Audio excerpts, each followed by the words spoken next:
야, 우리 하나님 말씀 같이 보겠습니다. 창세기 50장 15절부터 21절까지 말씀입니다.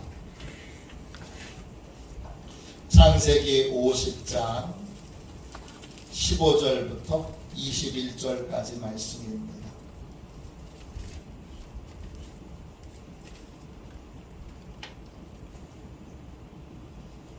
구약성경 책 81쪽입니다. 15절부터 21절까지 우리 같은 목소리로 함께 귀한 말씀을 읽겠습니다. 같이 읽습니다. 요셉의 형제들이 그들의 아버지가 죽었음을 보고 말하되 요셉이 혹시 우리를 미워하여 우리가 그에게 행한 모든 악을 다 갚지나 아니할까 하고 요셉에게 말을 전하여 이르되 당신의 아버지가 돌아가시기 전에 명령하여 이르시기를 너희는 이같이 요셉에게 이르라 내 형들이 내게 악을 행하였을지라도 이제 바라건대 그들의 허물과 죄를 용서하라 하셨나니 당신 아버지의 하나님의 종들인 우리 죄를 이제 용서하소서 하매 요셉이 그들이 그에게 하는 말을 들을 때에 울었더라. 그의 형들이 또 친히 와서 요셉의 앞에 엎드려 이르되 우리는 당신의 종들이니이다.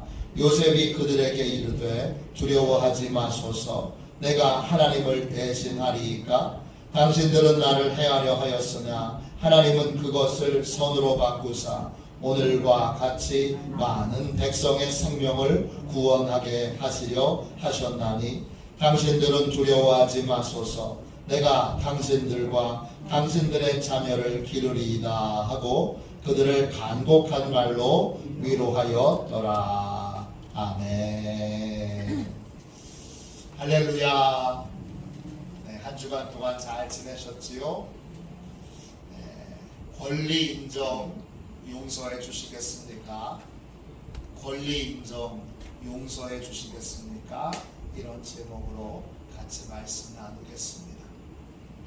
화해의 길 이런 주제로 같이 말씀 나누며 사과하는 법을 배우고 있습니다. 진실한 사과를 여러분 받아보신 적이 있습니까? 또 여러분 진실한 사과를 누군가에게 해보신 적이 있습니까?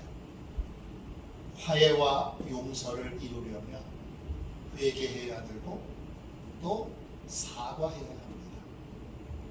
진실한 사과는 무엇입니까? 진실한 사과는 반드시 구체적이어야 합니다.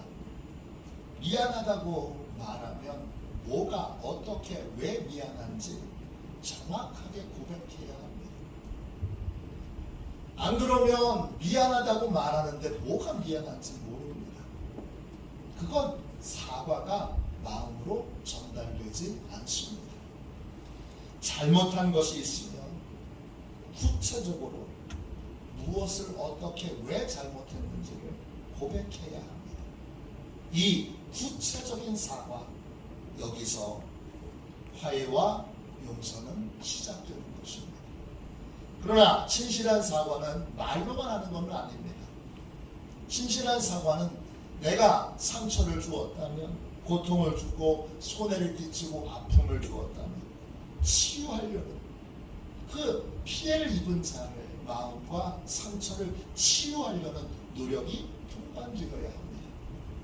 또 변화의 의지가 있어야 합니다.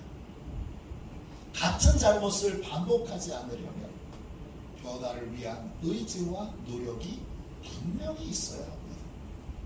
또 진실한 사과는 상대방에게 용서를 요청하는 것입니다. 용서를 요구하는 것과 요청하는 것은 큰 차이가 있습니다. 용서는 기본적으로 피해를 입은 사람이 은혜와 자비를 베푸는 것입니다. 상처를 입힌 사람은 용서를 요구할 자격이 없습니다. 그런데 많은 사람들이 사과를 하면서 용서를 마치 마땅한 권리 있냐 그렇게 요구를 합니다. 어떤 아내가 남편에 대해서 이렇게 말합니다. 남편과 25년 동안 결혼 생활을 했습니다. 남편은 늘 미안하다고 말하고 무엇을 더 원하느냐고 묻습니다. 그러나 한 번도 자신의 잘못을 용서해달라고 말하지 않습니다. 그는 늘 나의 용서를 요구할 뿐 단 한 번도 사과하지 않습니다. 사과하지 않았습니다. 사과는 용서를 요구하는 게 아닙니다. 내가 사과하면 상대방은 당연히 용서해야 돼. 이런 생각은 틀렸습니다. 틀린 생각입니다. 가해자가 용서를 요구하는 건 가해자가 왕의 자리에 올라서 용서하지 않는 피해자를 재판하는 것과 같습니다. 피해자는 나로 인해 상처를 입고 분노에 사로잡혀 있는데 피해자를 향해서 용서하지 않는 사람으로 정죄하는 듯한 태도를 갖는 것이 바로 용서를 요구하는 것입니다. 이럴 때는 피해자의 분노를 더 심하게 만들게 됩니다. 사과는 용서를 요청하는 것입니다. 상대방에게 무릎을 꿇고 겸손하게 상대가 은혜와 자비를 베풀어 주시도록 겸손히 구하는 것입니다. 이때 용서할지 용서하지 않을지를 전적으로 피해자가 결정하게 됩니다. 피해자의 권리인 것입니다. 오늘 읽은 말씀에 보면 잘못된 사과의 전형적인 모습이 나옵니다. 아버지 야곱이 죽자 요셉의 형들은 두려움에 사로잡힙니다. 요셉이 우리한테 보복을 하지 않을까? 아주 마음에 심히 두려웠습니다. 그래서 사람을 보내서 요셉에게 이런 말을 전합니다. 16절 17절 보세요.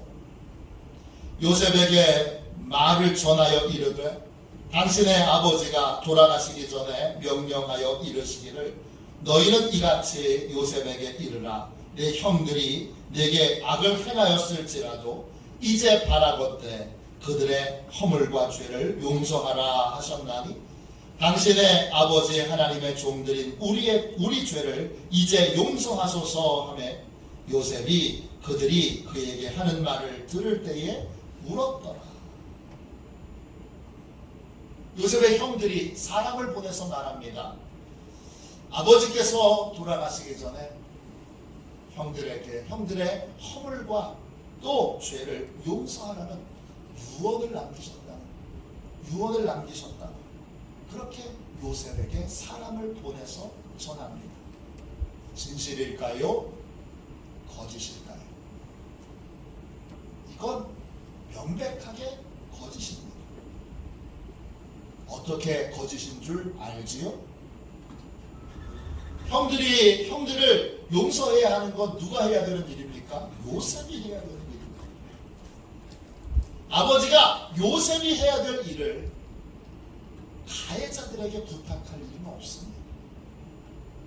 요셉이 용서를 해야 한다면 아버지가 직접 요셉에게 말했을 것입니다.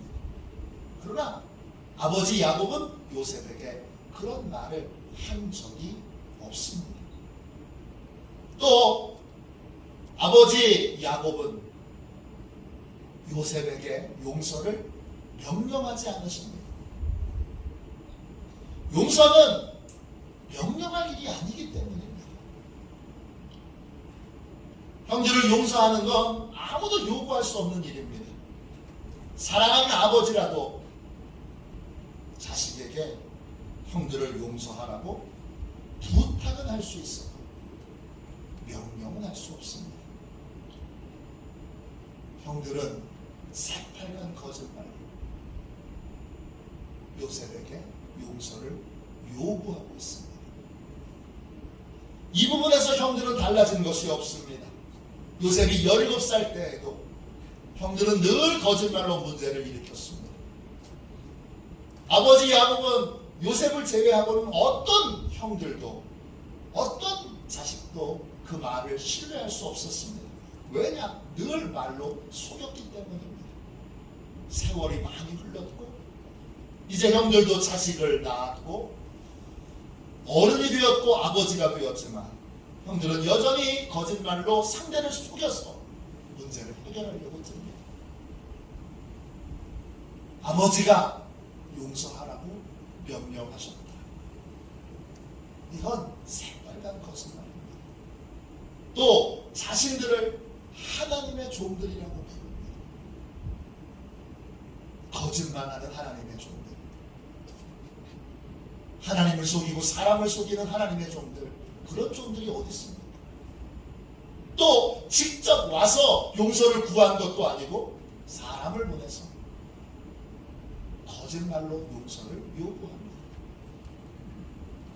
형들의 말을 듣고 요셉은 웁니다. 옛날에는 왜 울었는지 모르겠어요. 근데 이제는 요셉의 심정이 가슴 절절하게 느껴집니다. 세월이 흘러도 형들은 변하지 않았습니다. 변하지 않은 형들 그 모습을 보고 마음이 아파옵니다. 뻔한 거짓말로 또 자신을 속이려고 드는 형들의 모습, 마음이 아파서 옵니다. 형들은 용서를 요청하지 않았습니다. 자신의 잘못을 인정하지도 않았고 고백하지도 않았고 잘못했다고 말하지도 않았고 용서해달라고 부탁하지도 않았습니다. 요셉의 형들은 뻔뻔스럽게 용서를 요구합니다. 이런 태도는 진실한 사과가 아닙니다. 그러나 요셉은 형들이 기대했던 것보다 훨씬 더 영적으로 성숙한 사람이었습니다. 그는 뻔한 거짓말로 용서를 요구하는 형들에게 분노하지 않습니다. 그는 형의 요구에 이렇게 대답합니다. 19절부터 21절까지 보세요. 요셉이 그들에게 이르되 두려워하지 마소서. 내가 하나님을 대신하리이까. 당신들은 나를 해하려 하였으나 하나님은 그것을 선으로 바꾸사 오늘과 같이 많은 백성의 생명을 구원하게 하시려 하셨다니 당신들은 두려워하지 마소서. 내가 당신들과 당신들의 자녀를 기르리이다 하고 그들을 간곡한 말로 위로하였더라. 요셉은 무례하고 어처구니 없는 형들의 용서의 요구를 겸손하게 낮아져서 하나님의 뜻만 붙들고 하나님의 뜻에 순종하여 형들과 형들의 자녀들을 돌봐줄 것을 선언합니다. 그리고 형들의 모든 죄를 이미 용서했음을 선포합니다.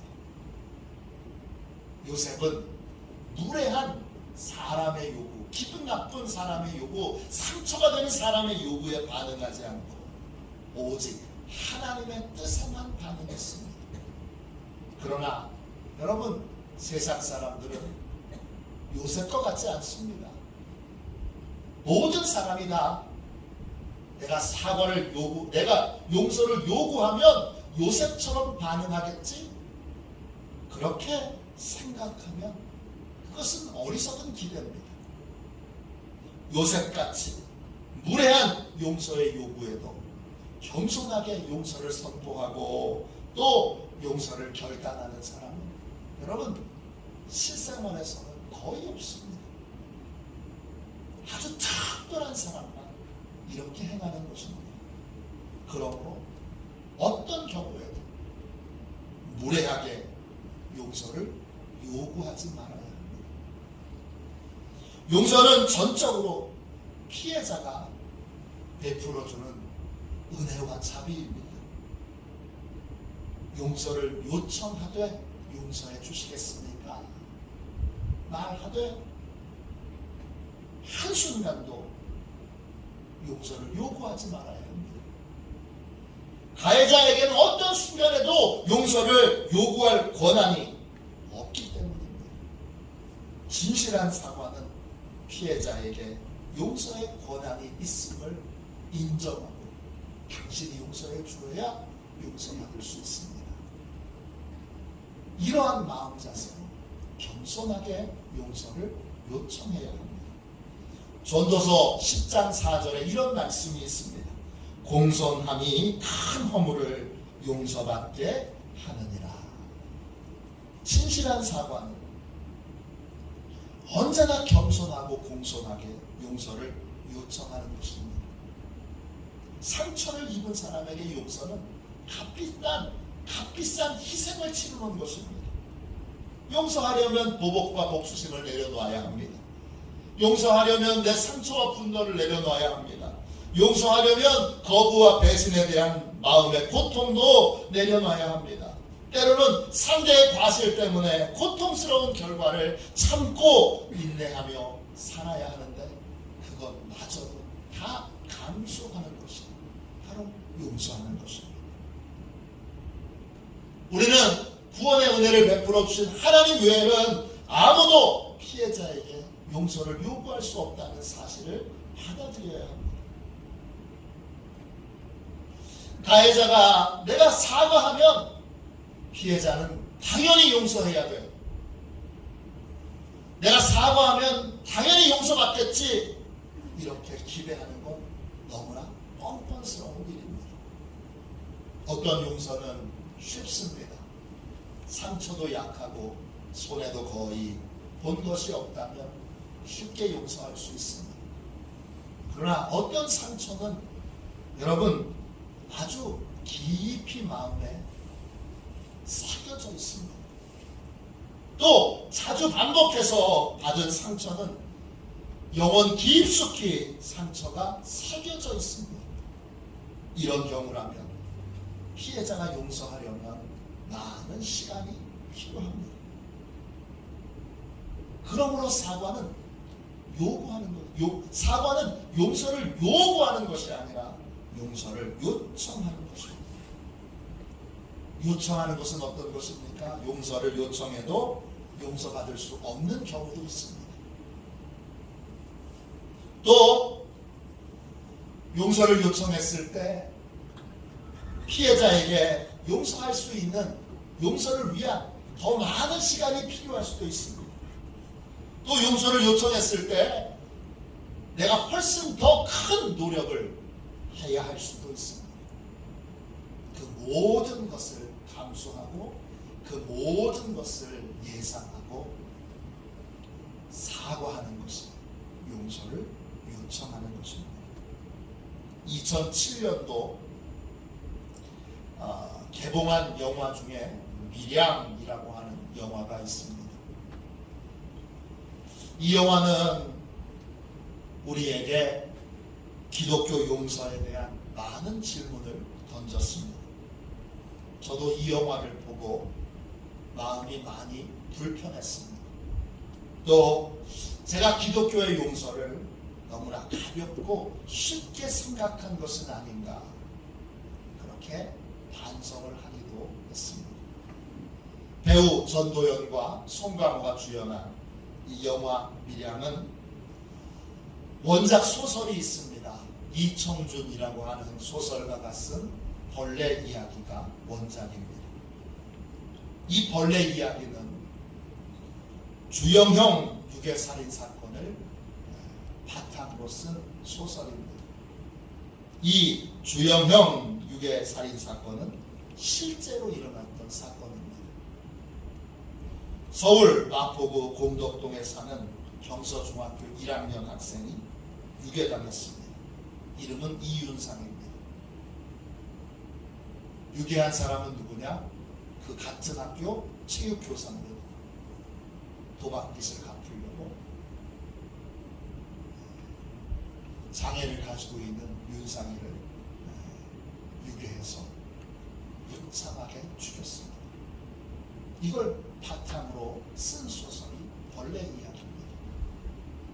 영화 이야기는 아시는 분들이 많아서 벌레 이야기를 오늘 같이 나누려고 합니다. 소설 벌레 이야기는 유괴 사건을 바탕으로 합니다.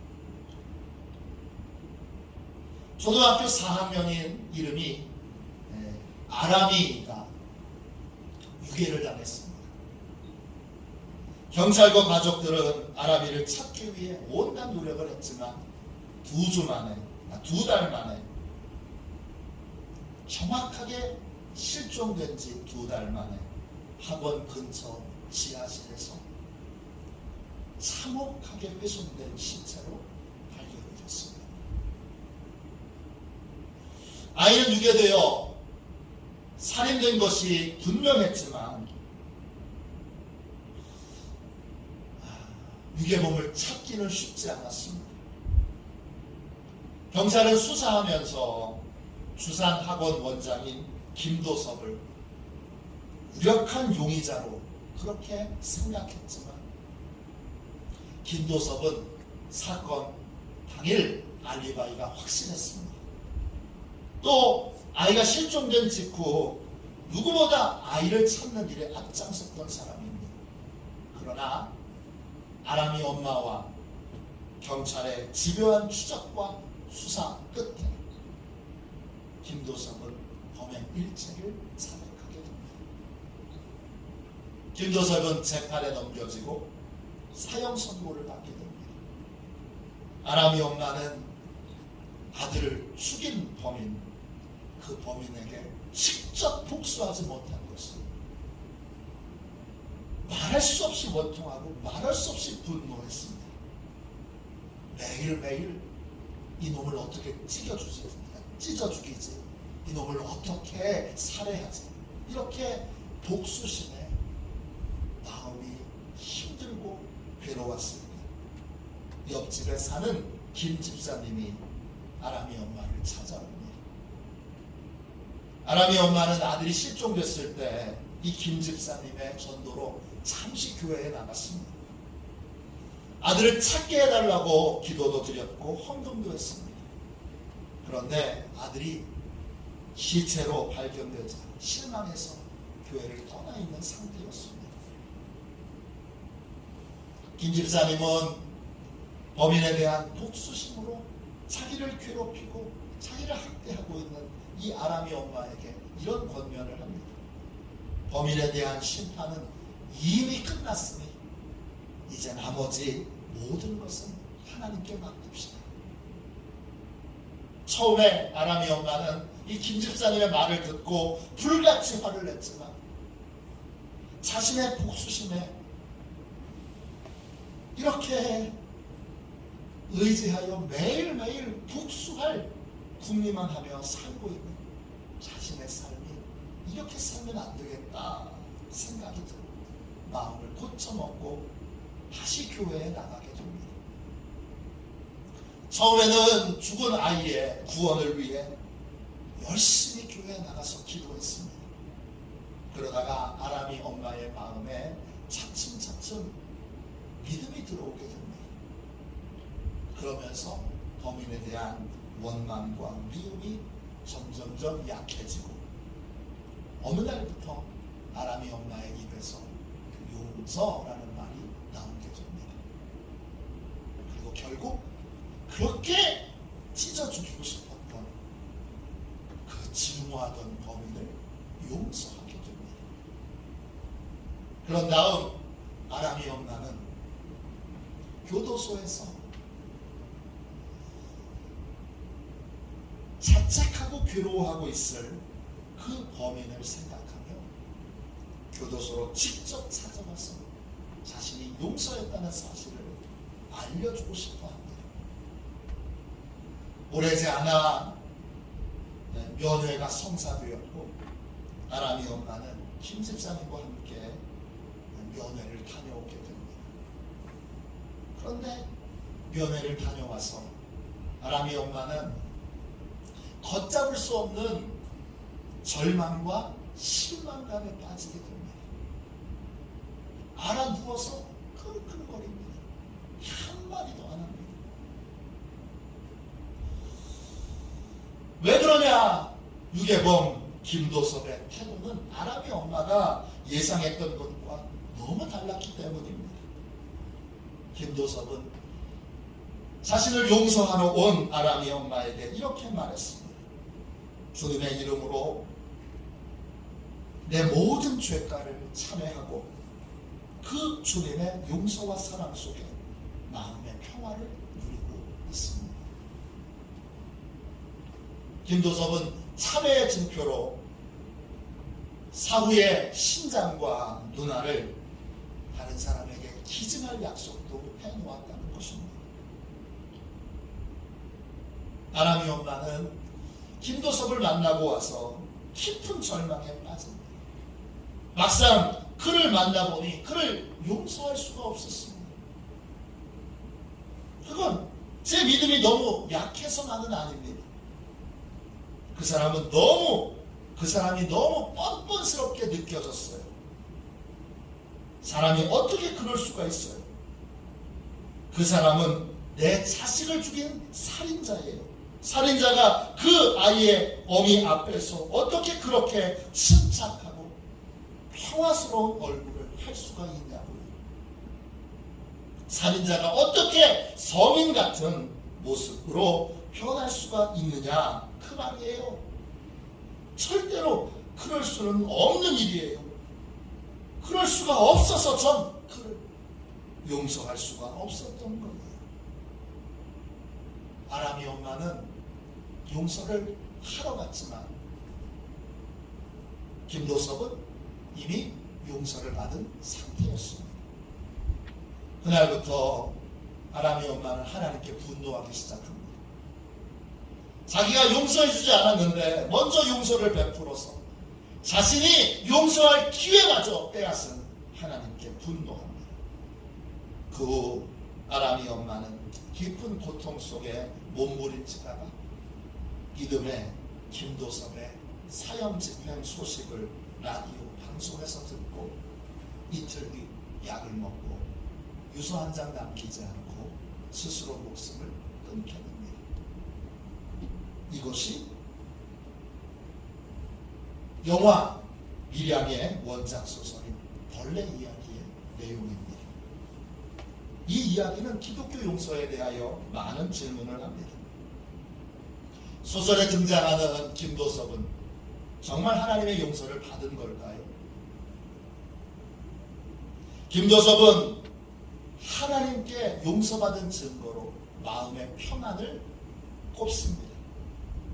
그는 끔찍한 죄를 저질렀고 자신이 그런 악한 죄인임을 인정하는 것이 너무나 괴롭고 힘들었을 겁니다.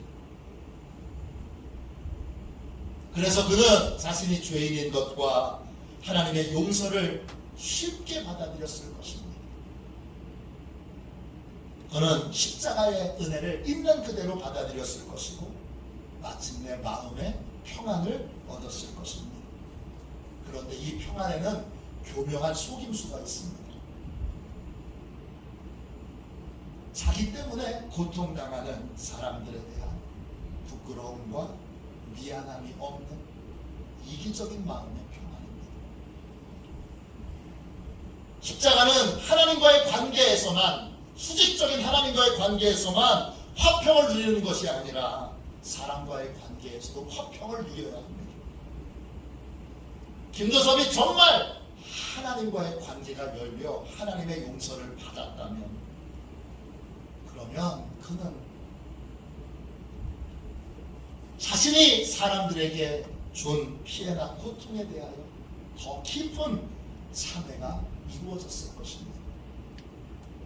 피해를 준 사람은 여전히 아픔과 고통 속에서 허덕이고 있는데 혼자만 마음의 평안을 누리고 있다고 선언하는 것은 하나님을 자기 죄에 대한 도피처로 삼은 것에 불과합니다.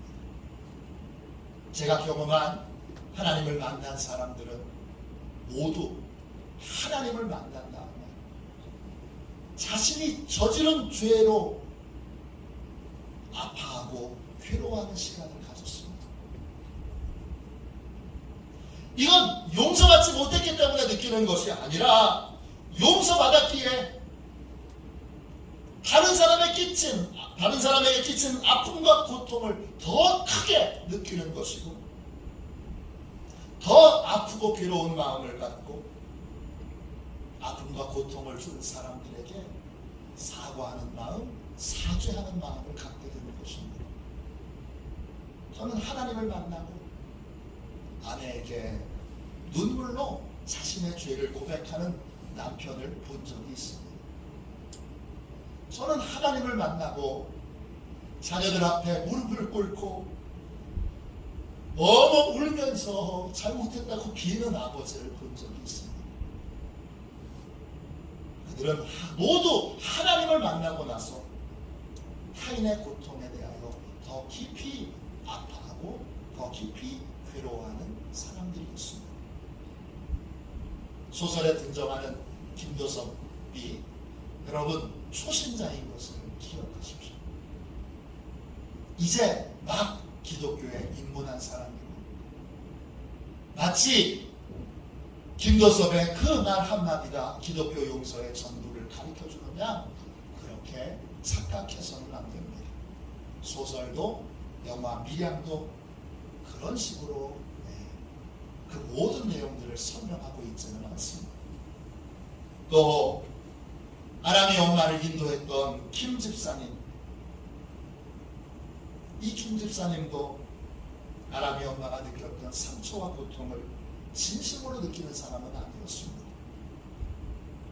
아람의 엄마의 상처와 고통을 진심으로 느꼈다면 다르게 말했을 것이고 다르게 행동했을 것입니다. 하나님께 용서를 받은 사람은 내가 준 상처가 얼마나 크고 얼마나 고통스러운지를 느낍니다. 그러면 피해를 준 사람 앞에 함부로 말하지 않고,